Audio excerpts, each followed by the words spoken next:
Jeová Sidequenu, o Senhor é a nossa justiça. Nós vivemos num mundo de injustiça. E não espere por justiça, um mundo cheio de justiça, porque nós não vamos encontrar. Então, antes de eu começar a falar um pouquinho sobre o Deus que é justo, o Deus que faz justiça na vida daqueles que o obedecem, que dependem dele, que obedecem-no, eu queria que você lesse a palavra de Deus. Eu escolhi esse texto, que eu acho maravilhoso, segundo Crônicas, capítulo 20. Afinal de contas, Deus fez uma justiça tremenda ali no ministério do rei Josafá. Segundo Crônicas, capítulo 20, versículo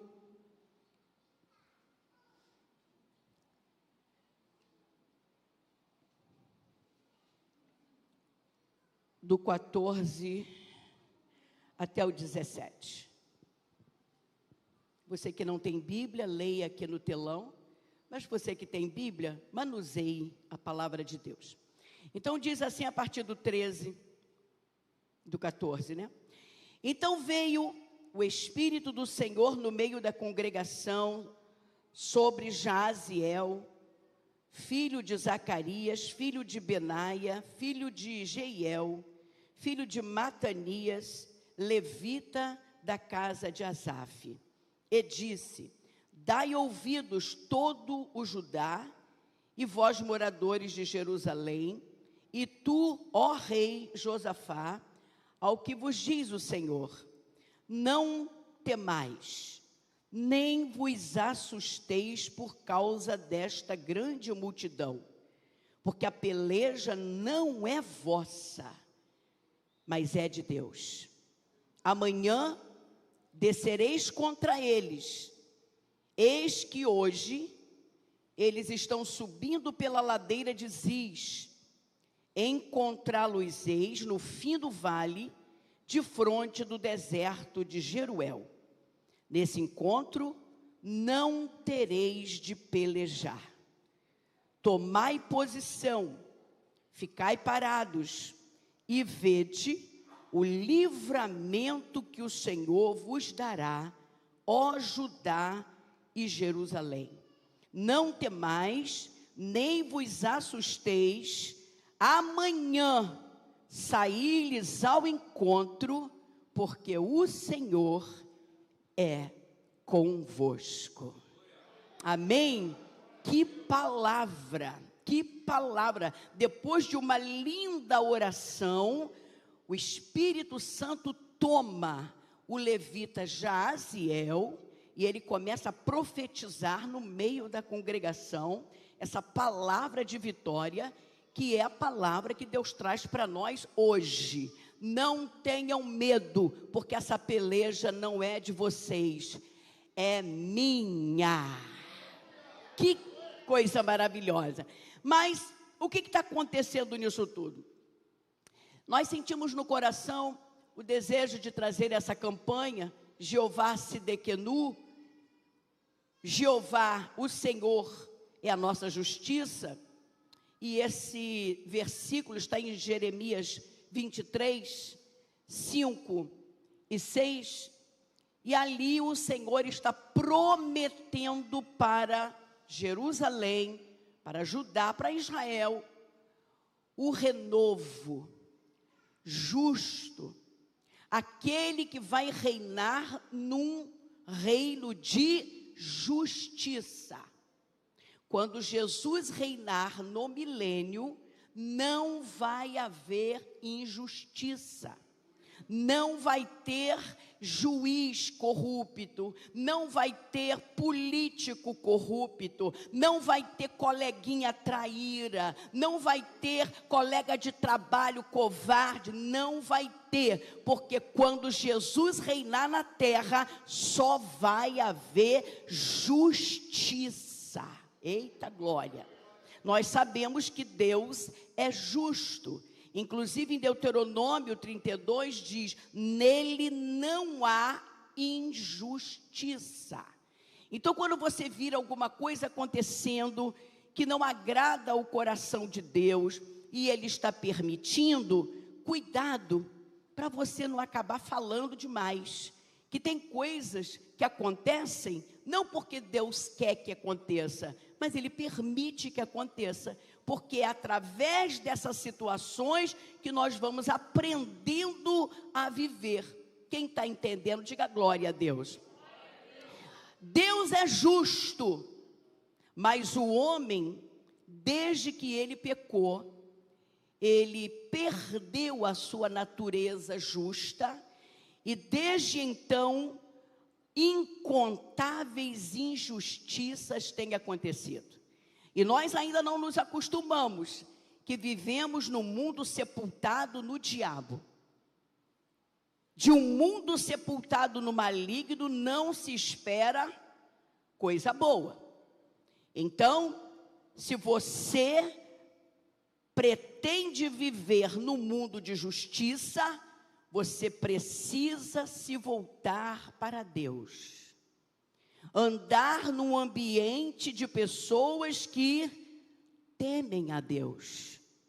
Porque quando a gente está no meio de um povo que teme a Deus, e eu não estou falando no meio de crente, eu não estou falando no meio de religiosos, porque tem muito religioso que é injusto, que é covarde, que é cara de pau, que tem nome de que é, mas não é.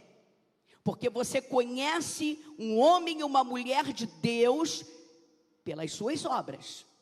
Nós não fomos salvos pelas boas obras, mas nós somos salvos para fazermos boas obras. Quem está entendendo, diga glória a Deus. Então, toda maldade, toda injustiça que existe na terra, nunca diga que é Deus que está fazendo. A responsabilidade é do homem que vive longe de Deus. E deixa eu te falar outra coisa, que hoje eu vi uma reportagem. A pessoa perguntou para uma criança: você sabe por que Deus te deu um câncer? Deus não dá doença para ninguém. Aí as pessoas tentam explicar da melhor maneira para defender Deus. Deus não dá doença para ninguém. Doença é resultado dos mecanismos do nosso corpo. Eu fui fazer um exame e eu descobri que eu tenho como é que eu falo? A célula. Eu tenho a célula da tuberculose. Aí o médico perguntou: você já teve tuberculose? Eu falei assim: eu não. Mas a minha mãe teve. Minha mãe teve tuberculose dos 2 pulmões. Eu herdei isso dela, só que essa célula, não sei se é essa palavra que se usa, não se desenvolveu. Mas nós somos a continuação da vida dos nossos pais. Quem está entendendo, diga glória a Deus. Quem tem predisposição para câncer, cuidado com o que você come, com o que você bebe, o que você sente.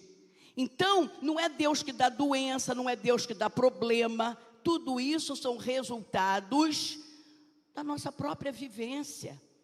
Então, a partir de hoje, quando você vir uma injustiça, ore.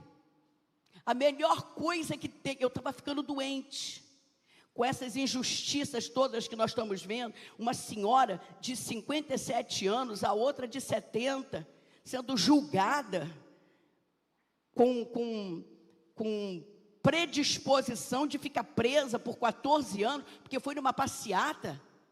Então você fica assim: meu Deus, e o bandido que foi preso com prova e já foi solto? Se você ficar analisando isso, você vai ficar doente. Não espere justiça de um mundo sepultado no maligno, e procure andar com gente que nasceu de novo. Bate a mão na mão do teu irmão e diga assim: ó, seja esperto. Seja esperto, você vive no mundo sepultado no maligno, então procure as melhores companhias, esteja em oração, para você não ficar doente. É isso que eu estou fazendo. Então, se alguém quer recuperar a sua natureza justa, precisa se voltar para Deus. E é por isso que nós aceitamos a Jesus como Salvador. Nós não estamos esperando Ele reinar sobre a nossa vida com justiça no milênio, não. Ele já está reinando na nossa vida hoje. É hoje. Todas as vezes que teu coração, porque você também não é bonzinho, você também não é essa coisa toda, não. Ai, fulano de tal é injusto, mas você também é. De vez em quando a gente faz umas injustiças nem sabendo o que está fazendo. Então, quando você sentir que está pendendo para ser injusto com alguém, para preferir gente que não deveria ser preferido, né? Então você ora. Quando você vira o Rio de Janeiro, o governo do Brasil, do município, do estado, fazendo coisas que te entristecem, não abre a boca para poder falar, não. Ora, vai orar, porque senão você vai permitir que doenças se proliferem em você. E o que aconteceu aqui, com a história de Josafá, é linda, porque esse rei de Judá, preste atenção para você ver como é que Deus cuida da gente. Às vezes a gente pensa que Deus está lá no trono dele e não está nem se importando com as injustiças que estão acontecendo na nossa vida. Você está muito enganado, porque Josafá estava lá, na tenda dele, quando ele recebeu uma notícia. O início desse capítulo diz que alguém veio trazer uma notícia para o rei, dizendo assim, olha, grande multidão está vindo aí contra ti, e já está bem pertinho. Irmãos, eram 3 povos, preste atenção, é muito forte. Israel é um povo só, Judá é um povo só. Mas os moabitas, os amonitas e os meunitas se juntaram para roubar, para tomar de Judá a herança que o Senhor deu para eles. Que covardia! E o pior de tudo não é isso. O pior de tudo é que, se você não sabe, Moabe e Amon eram filhos de Ló. E Ló era sobrinho de Abraão. E Abraão era amigo de Deus. Então Deus está protegendo Moabe e Amon só por causa de Abraão. Porque Ló e essa turma dele nem merecia. A mulher dele morreu como estátua de, virou, né? Estátua de sal. As filhas, só Jesus. As filhas, para poder dar descendência para o pai, transaram com o pai. E geraram filhos de incesto. Moabe e Amon são filhos de incesto. E viraram povos numerosos, vingativos, cruéis e mais. Mas Deus disse para Moisés e para Josué, quando vocês forem conquistar as terras, conquiste as terras que eu dei para vocês. Não se metam com os amonitas e nem com os moabitas, porque eu não quero que vocês tomem terras deles. Quem está entendendo? Eles conquistam terras ao redor, mas não tocam em Moabe nem Amon, porque Deus falou, não quero que faça isso. E agora é esse povo que está se levantando contra o povo de Deus, para tomar aquilo que Deus deu para eles. Isso é uma injustiça ou não é? Isso é uma covardia ou não é? Isso não é uma maldade ou não é? Então, Josafá fica doente, ele fica triste, ele fica com medo, ele fica desesperado. Eu não sei se você já sofreu injustiça. Eu não sei se alguém muito perto de você te deu uma punhalada nas costas. Eu não sei se você já sofreu isso. Dói. Dói. Josafá só tinha 2 alternativas. Ou ele ia se vingar depois de cultivar mágoa e ressentimento no coração, ou ele ia orar. Eu não sei o que você faz quando você está num momento desse. Não sei se você passa a mão no celular e vai contar para a amiguinha, aí a amiguinha conta para o outro, aí o outro conta para o outro, daqui a pouco o teu problema está na boca das Matildes e não foi resolvido.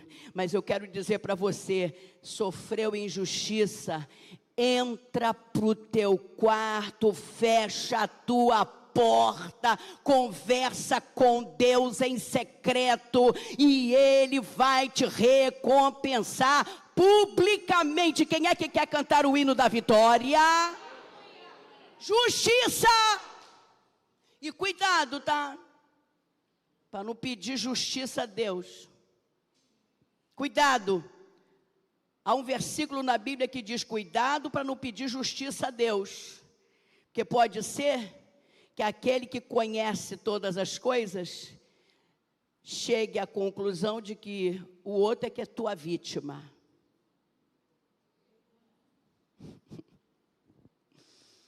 Deus faz justiça, mas o algoz é você. Então não peça justiça, entra para o quarto e fala com Deus, deixa Deus se vingar por você. Quem está entendendo, diga glória a Deus. Eu não posso me vingar.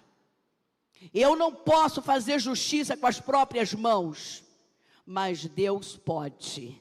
Então você dá uma sacudida nesse crente aí que está do seu lado, fala assim: vai dormir em paz, vai cuidar da cutis, aleluia, vai cuidar do teu rejuvenescimento, porque quanto mais você pensa, ai, olha como é que estão fazendo comigo, olha o que estão fazendo comigo, aí começa a espalhar teu problema para todo mundo. E eu aprendi uma coisa: quem se faz de vítima não quer ajuda, quer aliado. Eu aprendi isso. Quem se faz de vítima quer aliado. E o único aliado que a gente precisa não é do vizinho, não é do irmão da igreja, não é da irmã da coreografia, é do Senhor, do Jeová Tsidkenu, aleluia, é dele, o Jeová é a nossa justiça. Então o que Josafá fez? Ele reuniu todo o povo, apregoou um jejum. Vamos jejuar, vamos orar, vamos mexer com o coração de Deus. Quem aqui tem costume de fazer jejum quando entra em peleja? Pois é, irmão, por isso que tu está se arrastando aí. Ninguém, pastor. Não faz um jejum, irmãos, obrigada pela sinceridade, mas tem caso aí que, tem casta aí que só vai embora, irmão, é com jejum e oração. Não consegue deixar de fazer jejum, de comer. Já teve uma irmãzinha aqui da igreja, né? Ela não está mais aqui, eu posso falar. Ela queria fazer jejum, mas ela não conseguia ficar sem comer. E eu ajudando ela: irmã tem que, isso aí é uma renúncia. A irmã precisa renunciar ao cafezinho, precisa renunciar ao pãozinho francês com manteiga derretida. Precisa fazer isso. Aí ela falou assim: pastora, eu não estou conseguindo. Eu falei assim: mas você vai conseguir. Aí um dia ela chegou para mim e falou assim: pastora, eu consegui fazer. Eu já ia sapatear. Aí ela falou assim: eu estou fazendo jejum agora de 12:00 às 6:00. Aí eu falei assim: mas essa hora a irmã está dormindo. Ela falou assim: é só assim que eu consigo ficar sem comer. Mas sacode a irmã que está do teu lado. Quer vitória, minha filha? Vai fazer um jejum. Vai fazer um jejum. Pelo amor de Deus. Aí vamos lá. Ele juntou a nação, apregoou um jejum, não faltou nem as mulheres e nem as crianças, porque Eliane, lá no passado, só homem que entrava nas pelejas espirituais, mulher não, mulher ficava em casa, mulher ficava cuidando de filho. No passado, mulher não fazia outra coisa a não ser cuidar de casa, cuidar de filho e cuidar do marido, não deixar faltar nada para ele.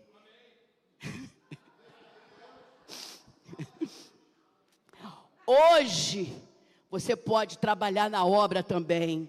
E lá na época de Josafá, ele disse assim: eu quero crianças e mulheres também no congraçamento, no ajuntamento solene, no ajuntamento do jejum. Irmão, às vezes a gente faz uma festa, faz uma escola dominical, estuda, se esmera, quando chega aqui, meia dúzia de 3 ou 4, aí pergunta: cadê seu filho? Meu filho não quis acordar. Aí o filho faz o que quer, o filho vem para a igreja quando quer, o pai não acorda. Mas olha aqui, eles estão na iminência de serem extintos. 3 povos estão vindo contra eles para acabar com a raça deles. Então Josafá diz: eu quero aqui homens, mulheres, velhos e criança. Não faltou ninguém. E todo mundo de jejum. Todo mundo de jejum. Até as crianças estavam em jejum. Agora deixa eu falar para vocês a oração que esse homem faz. Irmão, uma conversa pode mudar o rumo da história. Uma pessoa pode estar com raiva de você, mas de repente, dependendo da maneira como você vai até ela, você muda toda a realidade. Ele chega diante de Deus. Eu vou ler rapidamente a oração que ele faz. Ele faz adoração, ele lembra o Senhor do que o Senhor prometeu, ele mostra para o Senhor a injustiça que está acontecendo, ele exalta o Senhor e pede que o Senhor faça a justiça. Olha a oração dele: Senhor, Tu dominas sobre todos os reinos, na Tua mão está o poder e não há quem possa te resistir, adorando ao Senhor. Aí ele diz assim: Tu dissestes que se nós sofrêssemos algum mal, nós deveríamos vir à Tua casa, invocar o Teu nome, Tu nos ouviria e Tu nos daria o livramento. Lembra, Senhor, que Tu não nos permitiste tomar as terras dos Moabitas, a terra dos Amonitas, e olha a paga que eles estão nos dando, a covardia, a injustiça, estão querendo tomar a herança que o Senhor nos deu. Senhor, faça justiça, porque em nós não há força, não há como resistirmos tamanha multidão, tamanha injustiça e tamanha covardia. Moveu o coração de Deus. Eu gostaria de perguntar para você: como tem sido sua oração? A gente quer resposta, pastor Sérgio, mas não tem nem tempo para conversar com Deus. É como disse a velhinha, a senhorinha, a idosa, lá na internet. Ela falou assim: tem gente querendo vitória, mas ora 20 minutos, uma vez por semana, no culto da consagração da igreja. Chega atrasado e ainda sai antes de terminar. E quer vitória. Olha para quem está do teu lado e fala assim: tu toma vergonha. Como é que quer vitória? Tem que se quebrantar na presença do Senhor. Olha que oração linda. Todos na presença do Senhor, e o rei com as mãos levantadas. Irmão, acabou soberba, acabou vaidade, acabou o egoísmo, orgulho, acabou tudo. Às vezes é preciso vir uma perseguição para fazer a gente se voltar para Deus, para fazer a gente fazer as coisas certas. Irmão, eu gosto de um torresmo, eu gosto de uma gordurinha, aquela picanha, irmão, com aquela gordura, que delícia, irmão. Eu sempre comi, meti o pé na jaca mesmo, né, pastor? Né, marido? Eu e ele, poder, aleluia. A gente comia mesmo, entrava na carne.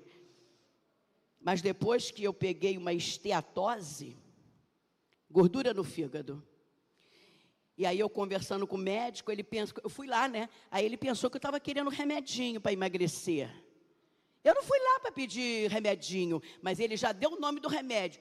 Por acaso a senhora veio aqui para pegar, como é o nome daquele remédio que todo mundo, Ozempic? Alguém já ouviu falar nesse remédio? Olha aí, todo mundo.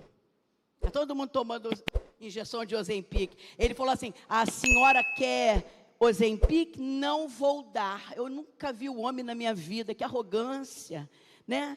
Eu não vou dar. A senhora só tem uma saída, é emagrecer. Arrogante que só. A senhora só tem uma saída, é emagrecer e fazer exercício físico, né? Fazer uma dieta e fazer um exercício físico. Aí, irmão, eu saí de lá com uma palavra muito forte. Ele falou assim: a senhora, se não mudar de comportamento, nunca vi o homem na minha vida. E o meu Riubim lá dentro comigo, né? Lá, quando eu vou me consultar, Sérgio entra também, fica lá, igual Riubim, o guarda-costa. E ele não falava nada, mas ele só ficava assim: amém, Jesus, amém. Concordo. Aí eu saí de lá decidida, porque ele falou assim: se a senhora não mudar o seu comportamento, a senhora tem menos tempo de vida.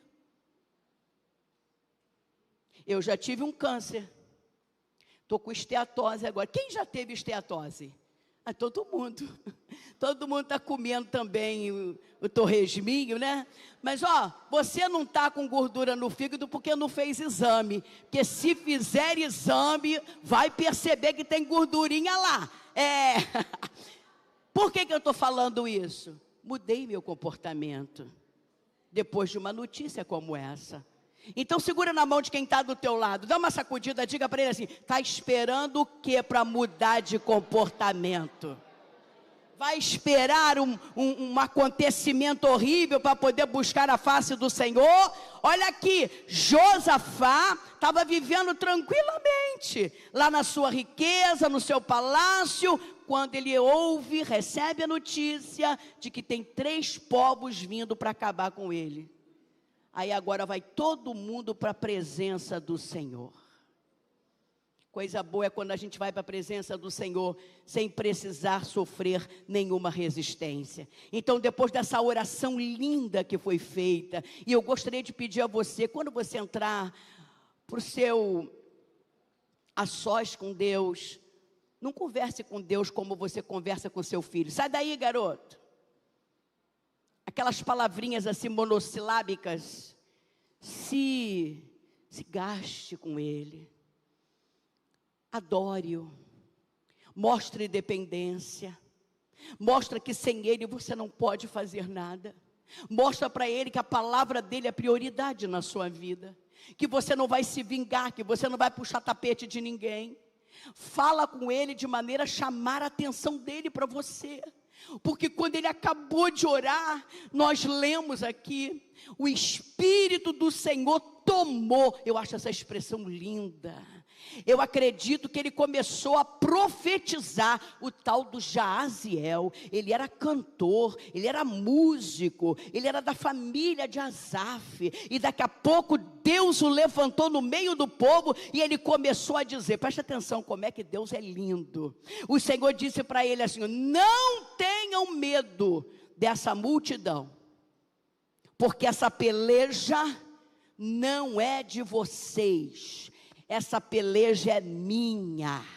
E outra coisa, eles estão subindo hoje a ladeira de Ziz, que tem 12 quilômetros.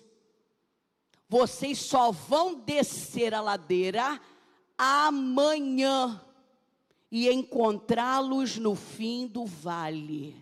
Ou seja, deixa o inimigo se cansar, porque Deus está facilitando a tua vida. Enquanto isso, enquanto o inimigo está preparando emboscada, enquanto o inimigo está se cansando, subindo uma ladeira de 12 quilômetros, você está em casa cantando o hino da vitória, está com a sua família, está com os seus filhos, porque você tem confiança no Deus que você serve.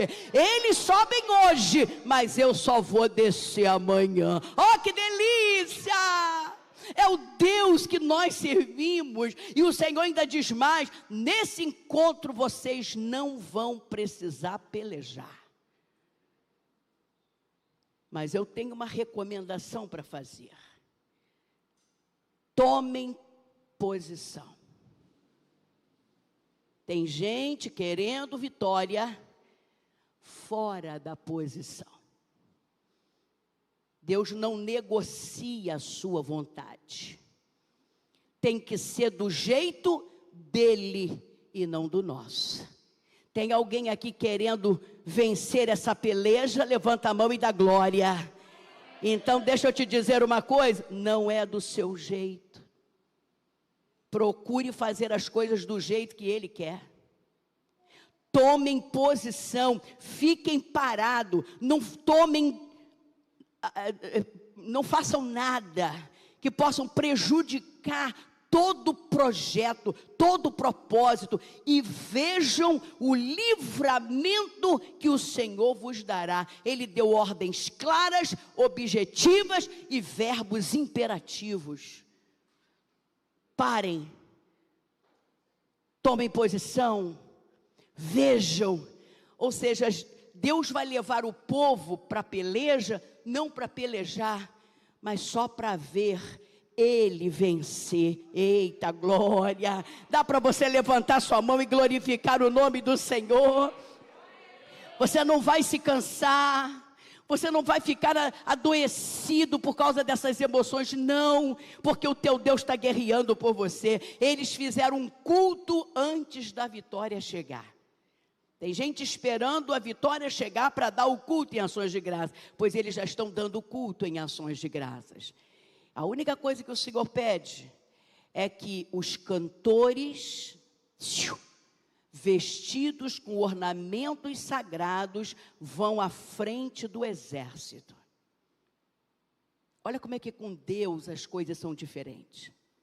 Porque a fé é mais segura do que armas, é mais segura do que um exército. Quem vai guerrear não é você. Então a munição não pode ser a que você usa, mas tem que ser a munição que Deus usa. E qual é a munição que Deus usa? Adoração. Adore ao Senhor. Tome posição, vestidos de ornamentos sagrados, marchando na frente do exército. E aí, e os soldados que estão vindo em nossa direção, eles vão nos atirar, mas Deus está no controle. Ninguém vai morrer, ninguém vai adoecer, ninguém vai perder. Quem recebe essa palavra, diga glória a Deus. A batalha é minha, a guerra é minha. Eles não mexeram com vocês, eles mexeram comigo. Fui eu que dei a herança para vocês, e eles querem tomar de vocês o que eu dei para vocês. Então sou eu, é comigo que eles vão ter que guerrear. E quando o povo começou a cantar, preste atenção, para a gente terminar bonito. Quando o povo dele começou a cantar, a adorar, o próprio Deus pôs emboscada entre os inimigos. E sabe o que eu aprendi estudando sobre essa história? Que os próprios amonitas, moabitas e meunitas começaram a lembrar de dívidas antigas entre eles. E aí começou uma discussão horrorosa. 12 quilômetros de discussão e de briga. Quando eles chegaram no vale do encontro, quando o povo de Deus chegou no vale do encontro, não encontrou um para contar história, porque eles mesmos se mataram. Deu para você entender? Se Judá tivesse lutado com eles, brigado com eles, falado, se desgastado com eles, tinha perdido o seu tempo, porque o próprio Deus deixou bem claro: quem mexe com o povo de Deus, está mexendo com o próprio Deus. Eles encontraram cadáveres, não sobrou um para contar a história. Você é precioso para Deus, o Deus que você serve é Deus de justiça, aleluia. E diz a Bíblia que quando eles chegaram lá, no lugar do encontro, meu Deus, tinha abundantes riquezas. O que eles tinham para pegar, os despojos, era tanto que eles ficaram só 3 dias, irmão Antônio, só para poder juntar as riquezas riquezas dos inimigos e voltaram para casa, não lutaram, não usaram arma, só cantaram e ainda levaram muitas riquezas para casa. Eu quero dizer para você que no final dessa peleja tem uma grande vitória para você. Vale a pena confiar no Senhor, tem recompensa, tem fartura para quem vive pela fé. E o povo voltou para Jerusalém cantando, tocando seus instrumentos, e a Bíblia diz que o povo de Deus teve paz dentro de Judá e fora de Judá. Teve paz nacional e paz internacional. Isso não é história da carochinha. Isso é história que mostra que quando Deus está no controle, não tem derrota, só tem vitória. Então me ajuda, abraça quem está do teu lado, diga assim: eu quero ir no culto em ações de graça. Toma posição, fica parado e veja o livramento que o Senhor está preparando para você. Você não vai ter que pelejar, Raquel. Isso aqui é apenas uma procissão. Olha o que Deus está fazendo. Está preparando uma procissão, pastor Rômulo, só para eles verem a glória de Deus se manifestando, o poder de Deus se manifestando. Não vai sobrar um inimigo, esse que está tentando puxar teu tapete, falar mal de você, te caluniar, o diabo que está usando pessoa, vai ficar todo mundo envergonhado, porque quem vai cantar o hino da vitória é aquele que serve o Jeová Sidekenu. Aleluia.